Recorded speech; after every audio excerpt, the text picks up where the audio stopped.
రైతుల్ని ఆదుకోవడంలో సీఎం చంద్రబాబుకు చిత్తశుద్ధి లేదన్నారు వైఎస్ఆర్సీపీ అధ్యక్షుడు వైఎస్ జగన్మోహన్ రెడ్డి. కడప కలెక్టరేట్ ఎదుట జరిగిన మహాధర్నాలో పార్టీ ఎమ్మెల్యేలు, ఎంపీలు, నేతలతో కలిసి ఆయన పాల్గొన్నారు. రాష్ట్రంలో కరువు ఉందని చంద్రబాబు తనకు తెలియదనడం విడ్డూరంగా ఉందన్నారు. రైతుల్ని మోసం చేయడంలో చంద్రబాబు పీహెచ్డీ తీసుకున్నారని మండిపడ్డారు.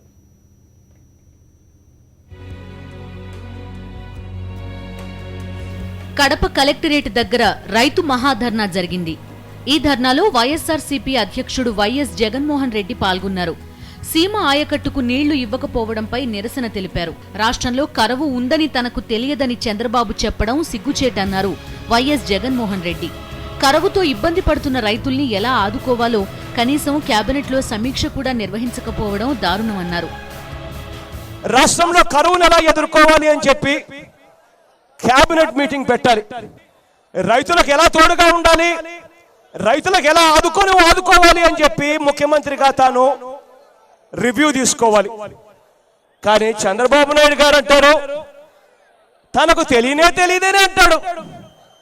కరువు వచ్చిందన్న తెలియదట, రైతులు అల్లాడుతున్నారన్న సంగతి తెలియదట. సీఎం చంద్రబాబుకు బ్రహ్మసాగర్ ప్రాజెక్టు ఉందని కనిపించడం లేదా అని ప్రశ్నించారు వైఎస్ జగన్మోహన్ రెడ్డి. బ్రహ్మసాగర్ కు నీళ్లు రాకపోతే ఆర్టీపీపీ మూతపడుతుందన్నారు.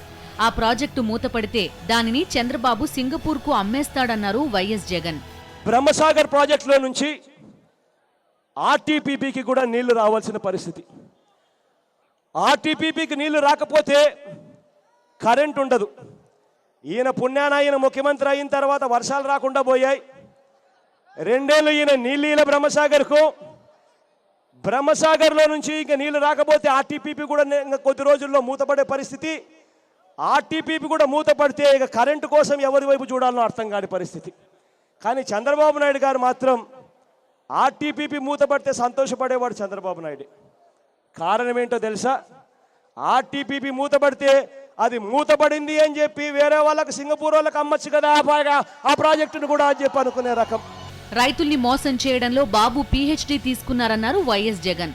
కొడుకు లోకేష్ కూడా అదే నేర్చుకుంటున్నారని విమర్శించారు. వైఎస్ఆర్ జిల్లాలో స్టీల్ ఫ్యాక్టరీ గురించి ఇద్దరూ చెరో మాట మాట్లాడుతున్నారన్నారు. నిజంగా చంద్రబాబు నాయుడు గారికి చిత్తశుద్ధి లేదు. రైతులను మోసం చేయడం మాత్రం ఎలా అన్న విషయంలో మాత్రం చంద్రబాబు నాయుడు గారు పీహెచ్డీ డిగ్రీ తీసుకున్నాడు. ఎంత సులువుగా అబద్ధాలు చెప్పచ్చు, ఎంత సులువుగా మోసాలు చేయొచ్చు అన్నది చంద్రబాబు నాయుడు గారి దగ్గర నుంచి నిజంగా ఆయన కొడుకు నారా లోకేష్ కూడా ఈ మధ్యకాలంలో అదే పరిస్థితిలోనే ఉన్నాడు. కారణం ఏంటంటే నారా లోకేష్ గారు స్టీల్ ఫ్యాక్టరీ గురించి కడపకు వచ్చినప్పుడు ఒక మాట మాట్లాడతాడు. చంద్రబాబు నాయుడు గారు కడపలో స్టీల్ ఫ్యాక్టరీ గురించి మరో మాట మాట్లాడతాడు.